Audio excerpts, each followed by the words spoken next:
জয়েন্টে ব্যথা ছাড়াই মেটাবলিজম, স্ট্যামিনা, ফ্যাট লস চান? আসুন জানি জাপানি ওয়াকিং কি। খুব সহজ। 3 মিনিট দ্রুত হাঁটা, কথা বলতে একটু কষ্ট হবে। তারপর 3 মিনিট ধীর হাঁটা, সেশন 5 বার রিপিট। ব্যাস। দ্রুত হাঁটায় হার্ট ফুসফুস বেশি কাজ করে, রিকভারিতে শরীর রিসেট হয়।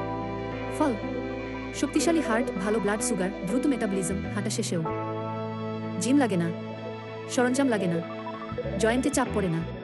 বয়স্ক, নতুন, দৌড় ঘৃণা করেন? এটা আপনার জন্য। আপনার প্রথম কাজ শুরু 5 মিনিট ওয়ার্ম আপ। 3 মিনিট দ্রুত হাঁটুন আর 3 মিনিট ধীরে হাঁটুন। সপ্তাহে 4-5 দিন নিজের হাঁটার ক্ষমতার উপর 5 বার করে বাড়াতে পারেন। যে ভুলগুলো এড়াবেন: নিজ ক্ষমতার চাইতে বেশি জোরে বা বেশিক্ষণ দৌড়ানোর চেষ্টা করবেন না, আর 3 মিনিট পর বিশ্রাম নিতে ভুলবেন না। মনে রাখবেন, একদিনে কোনো কিছুই হয় না।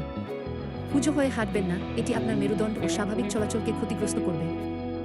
বিজ্ঞান বলছে, কম ব্লাড প্রেসার, ভালো ব্লাড সুগার, শক্ত পা, আরও ফোকাস শুধু স্মার্ট হাঁটার জন্য হয়ে থাকে। এটা জীবনভর প্রতিদিন করা যায়। তাই জাপানিরা 80 বছরেও ফিট থাকেন। জুতো পরুন, আজ এক সেশন করুন, আপনার হার্ট ধন্যবাদ দেবে। নিউজ ম্যাটার ইন থেকে সংগৃহীত।